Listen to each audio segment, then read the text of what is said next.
Hello, boys and girls. Welcome to class at your home from my campus. I'm on campus today, boys and girls, and I love to be at school. I know you might be watching this at home, or maybe you're watching it from campus, or maybe you are enjoying your day outside and you happen to watch it on HISDlivetv.com. Whatever way that you're watching, boys and girls, I'm so glad that you are here. Again, my name is Mrs. Notton, and I'm an HISD teacher at River Oaks Elementary. And I'm so excited to be meeting with you guys and discussing again one of my favorite topics, reading. I hope, boys and girls, that you have found some just right books and used all the knowledge that we have learned so far to practice reading on your own and finding all the things that we have identified from the previous weeks. Just to recap, boys and girls, we have talked about characters and setting. We've talked about problem, solution, making inferences, internal and external. And boys and girls, today we're going to be talking about plot again and summarizing a story. And I can't wait to do that. But first, let's go over our objective. Okay, readers, today by the end of our session, readers will be able to describe plot elements to retell the story. Boys and girls, we have discussed plot before, and we are going to use the plot to retell a story. Here, once again, is plot. Authors organize the plot in a way that will entertain the reader. Boys and girls, we follow a beginning, middle, and end in the plot. Last time, we discussed problem and solution in the plot. Usually in the beginning of the story, we will be introduced to a conflict or a problem in the story. In the middle, the character is trying to solve that problem, and in the end, the problem will be resolved. We're going to keep all of that in our brain to read as we read our story to see if we can plot out the beginning, middle, and end in order to retell our story. When we retell stories, boys and girls, we don't go over every single detail of a story. We try to keep it concise and short to not spoil too much of the story and give every part of it. We are only using the important details in the beginning, middle, and end. Otherwise, boys and girls, our retelling might end up just being the entire story. So we're going to condense the beginning, middle, and end to retell our story. And I can't wait to do that with our book today. Our story, boys and girls, is called A Special Nest. And in this story, a bird is trying to find the perfect spot for her nest. So we're going to read to find out what are the beginning, middle, and end of the story, what is the problem and the solution, and how we can take all of that information and retell the story at the very end. Boys and girls, I'm just going to read the story right now. We're not going to stop and think until we've read it at least once. So I hope you enjoy my story, A Special Nest. Winter is approaching. A bird decides to build a nest.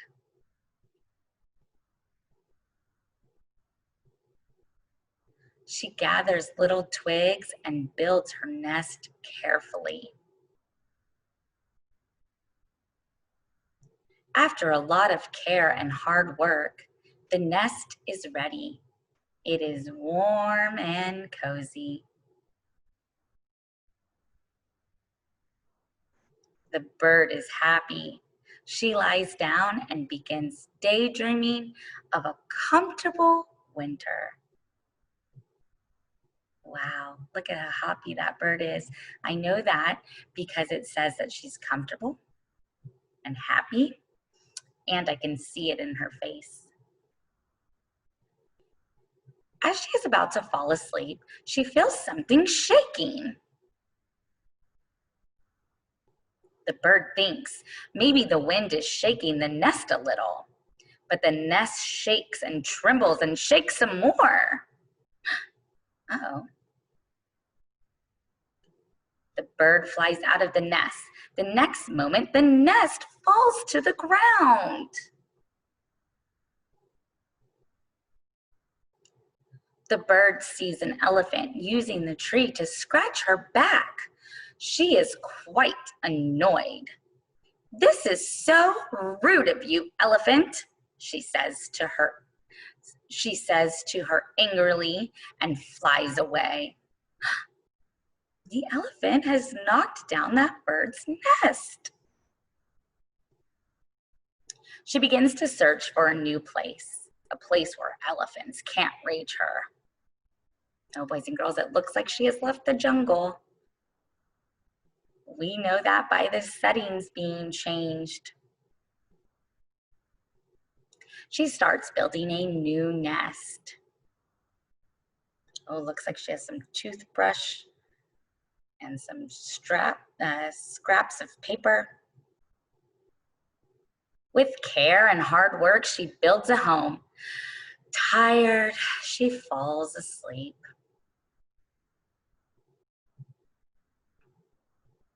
Just as she is about to close her eyes, she sees two big round eyes. They are staring at her.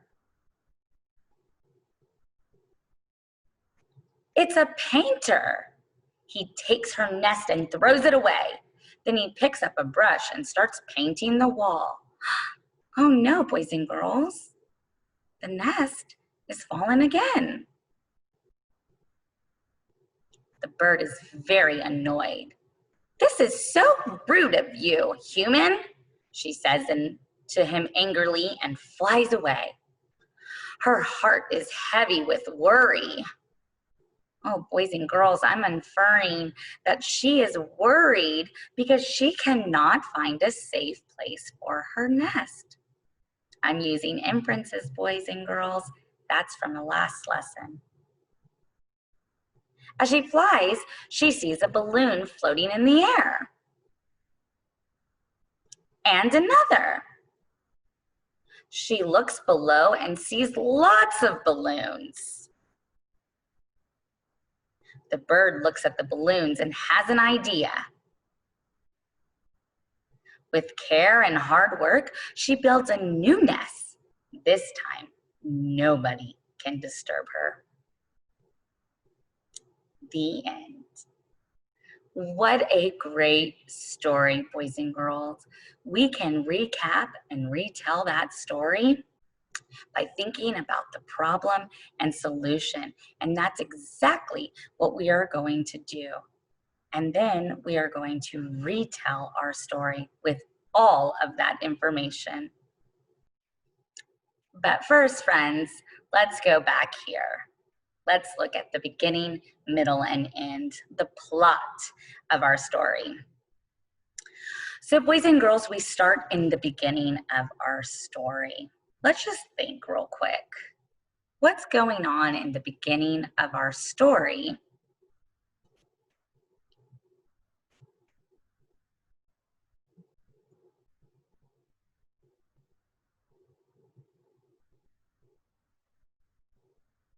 You're right. Winter is here, and the bird is building a nest. Boys and girls, there are 4 seasons. And in some of those seasons, birds migrate, birds hibernate or stay put where they are. They go to southern places or they go where it's warm and they like to get cozy. So she is getting cozy and building her nest. And then something happens. There is a middle of the story, boys and girls. What happens in the middle?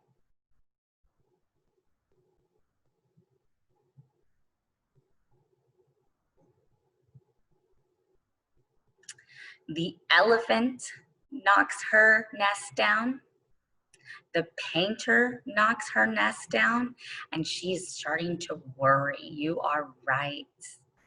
And in the end, what happens, boys and girls?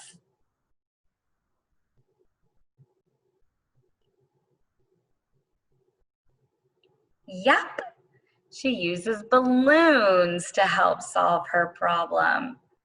So we're going to flip back to our book and we're going to write all of this down because, of course, boys and girls, I need text evidence. And I know that our brains remembered a lot of this, but I want to use that book to help me to make sure I remembered everything correctly. So let's go back to our book and let's make sure that we remembered everything correctly from the beginning, middle, and end. Here we are, a special nest. Let's go back and make sure that we have all the parts of the beginning, middle, and end correct so that we can retell our story. So, like we discussed, winter is approaching and the bird decides to build a nest. Look at her gathering all of her supplies. Boys and girls, have you ever seen a bird build a nest before?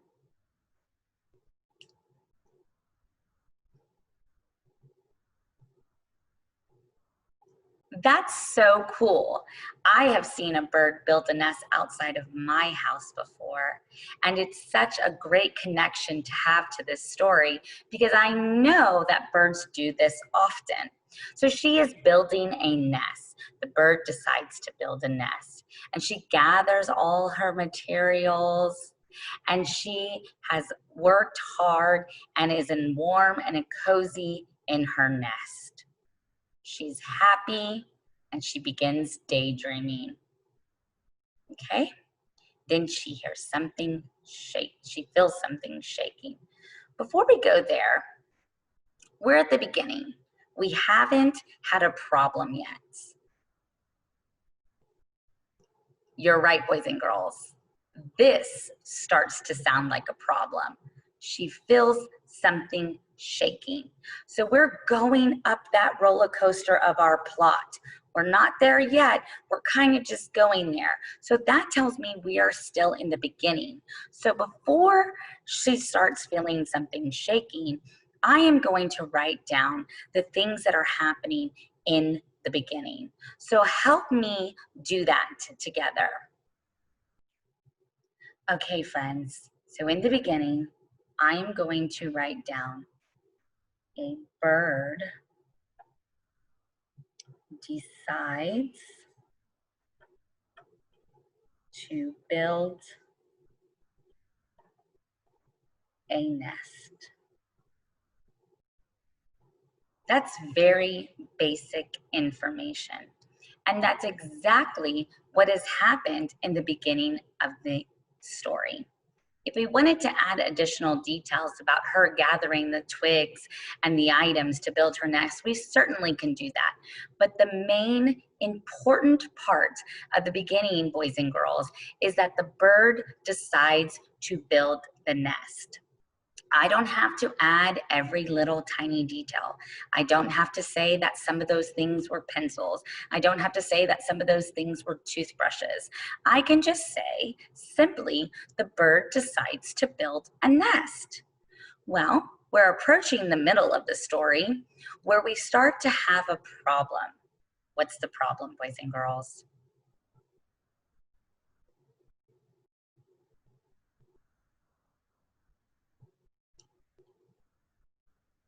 Yep, you're right. She feels something shaking the nest. And that wasn't the only thing that happened in the middle. So we have to go back and see what happened. She's feeling it shaking, and the elephant is using the tree as a scratching post, and it falls down. That's still not the only thing that happens. She's very frustrated, and she angrily flies away. She has to look for a new place. But then what happens, boys and girls?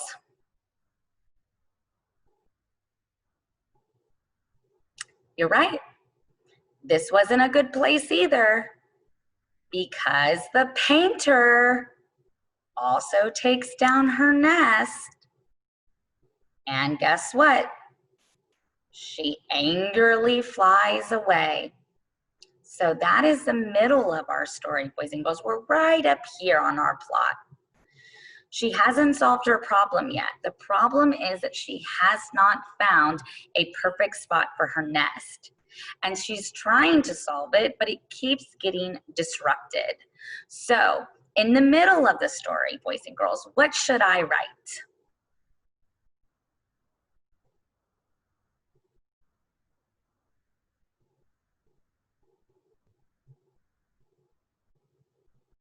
Good job. She's trying to find the perfect place to build her nest, but she hasn't found the right spot just yet. Great work. Let's write that down. Boys and girls, you'll notice that my middle is a bit meatier than my beginning. And by meatier, I mean it has a lot of information, more than the beginning, because this is the meat of our story. This is where the things start to happen. This is where they are trying to solve the problem. I like to think about summary and retelling like a big hamburger, where I have the bun for my beginning, and then I have the burger for my middle, the big part, and then my end, I also have the other bun. So here is the meat portion. I wrote, the bird is trying to find the perfect place to build her nest, but it keeps getting knocked down. I didn't put every tiny little detail. I did not say that the elephant was scratching his back. I did not say that the painter threw her nest. I did not say that the painter painted in blue. Boys and girls, I am just choosing the important information, and I am writing it down.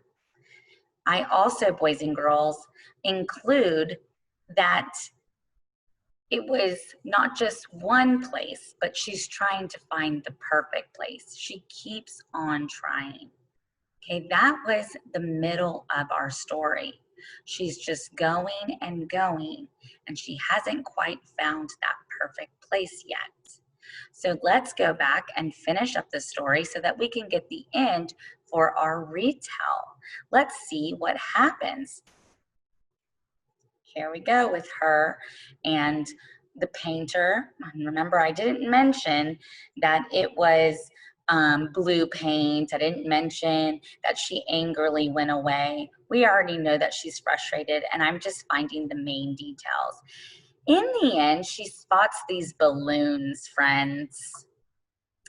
And what does she do?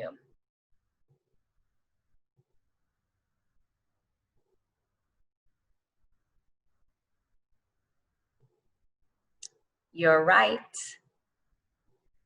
She has an idea. What's that idea, boys and girls?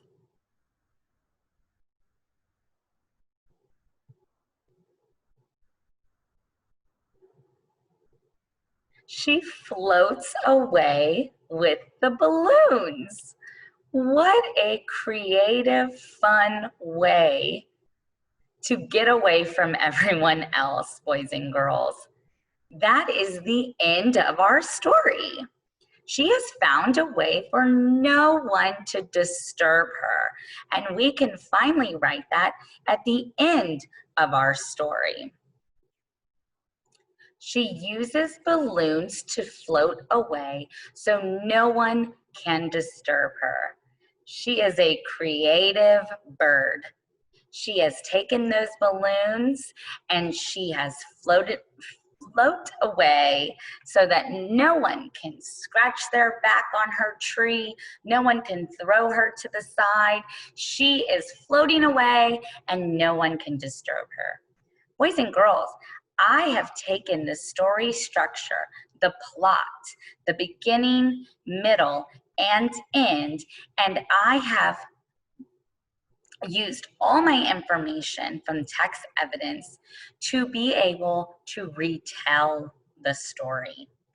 Boys and girls, I have a problem and I have a solution. Those things help me retell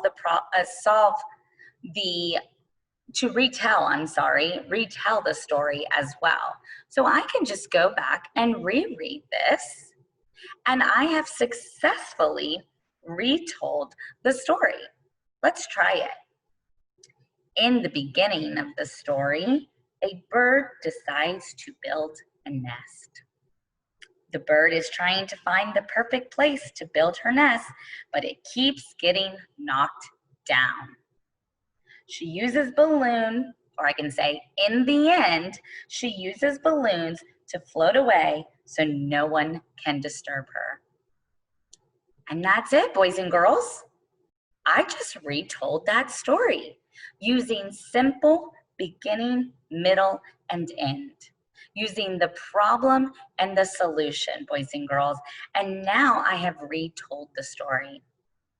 I want you to know, friends, I did not give every single detail. I did not tell you every single bit, but we chose together the important parts of the beginning, middle, and end of the story to help retell the story, boys and girls. I want you to know that you can do that every day. You can take the plot of the story, boys and girls, the important details from the beginning, the middle, and the end, and you can retell the story. Think of it like Miss Notton did, like a big hamburger. I have 3 parts of that hamburger that are very important: the beginning bun, the middle meat, and the ending bun. And boys and girls, using that hamburger, I can describe the beginning, middle, and ends. And also, friends, the plot with problem and solution typically helps me as well. I know that in the middle, that's usually where the meat is. That is where, boys and girls, they are trying to solve the problem. And in the end, it all gets sorted out.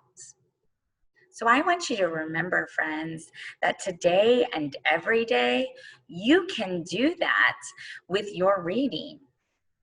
Telling a summary of a story, boys and girls, doesn't have to be super long. Telling a summary of a story doesn't have to include every single tiny detail. Boys and girls, when I give a summary of a story, I am just choosing that beginning, middle, and end. So friends, what I want you to do is I want you to find your Just Right book. I want to see if you can read your story just one time, read it, and then go back and read your story and see if you can map out the beginning, middle, and end. See if you can find if there's a problem. That helps with the middle. See if you can find the solution, and that helps with the end. And I hope today and every day, boys and girls, that you enjoy your reading and that you are able to summarize or retell a story using beginning, middle, and end. I can't wait to see you again, boys and girls. I hope you enjoy your reading and have a great day. Goodbye.